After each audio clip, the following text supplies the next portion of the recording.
6 Steps to Effective Time Management. Everyone has the same amount of time. Some use it well, some don't. Have clear, specific, measurable goals. Know what you want and what you should be doing to get there.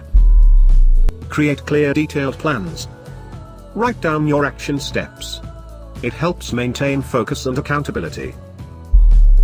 Schedule your works. Spend 15 minutes the night before and make a schedule. Set priorities on your schedule. What would you do if you could only do one thing on the list? Concentrate on one important thing at a time. Do high priority items one at a time until complete. Do not procrastinate. Develop a sense of urgency. Do it now.